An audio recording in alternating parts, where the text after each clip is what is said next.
കോഴിക്കോട് ആന എഴുന്നള്ളിപ്പിന് കർശന നിയന്ത്രണം. കൊയിലാണ്ടി മണക്കുളങ്ങരയിലെ ആനയടഞ്ഞതിന്റെ പശ്ചാത്തലത്തിലാണ് നിയന്ത്രണം ഏർപ്പെടുത്തിയത്.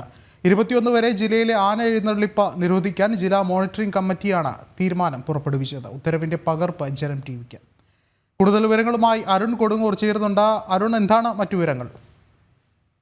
വിഷ്ണു, അതിൽ ഏറ്റവും പ്രധാനപ്പെട്ടത് വലിയൊരു അപകടമായിരുന്നു കൊയിലാണ്ടിയിൽ ഉണ്ടായിരുന്നത്, മണക്കുളങ്ങര ക്ഷേത്രത്തിൽ ഉണ്ടായിരുന്നത്. ഇതിന്റെ ഒരു പശ്ചാത്തലത്തിലാണ് ഇന്ന് മോണിറ്ററിംഗ് കമ്മിറ്റി ജില്ലാ കളക്ടറുടെ സാന്നിധ്യത്തിൽ യോഗം ചേർന്നത്. അതിലേറ്റവും ADM നേതൃത്വത്തിൽ യോഗം ചേർന്നത്. അതിലേറ്റവും പ്രധാനപ്പെട്ട ഒരു തീരുമാനം, കർശനമായ നിയന്ത്രണങ്ങൾ പ്രദേശങ്ങളൊക്കെ തന്നെ പാലിച്ചുകൊണ്ട് മാത്രമേ ഇനി ആന എഴുന്നള്ളിപ്പ് ഉത്സവങ്ങൾക്ക് നടത്താവൂ എന്നാണ് ഇവർ മുന്നോട്ട് വെച്ചിരിക്കുന്ന ഏറ്റവും പ്രധാനപ്പെട്ട കാര്യം. ഒരു തരത്തിലുള്ള വീഴ്ചകളും ഇവിടെ ഉണ്ടാകാൻ പാടില്ല. അതുകൊണ്ട് തന്നെയാണ് ഈ ഒരു അപകടത്തിന്റെ പശ്ചാത്തലത്തിലാണ് ഏറ്റവും പ്രധാനപ്പെട്ട ഒരു തീരുമാനം ഇവർ എടുത്തിരിക്കുന്നത്.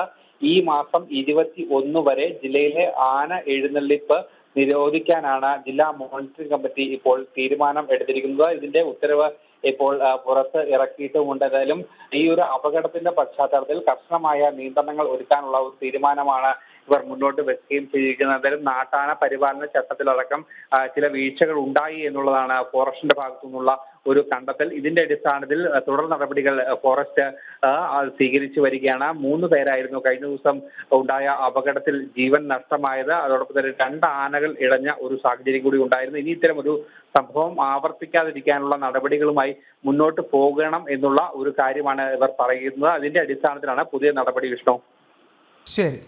അരുൺ കൊടുങ്ങൂരാണ് വിവരങ്ങൾ നൽകിയത്.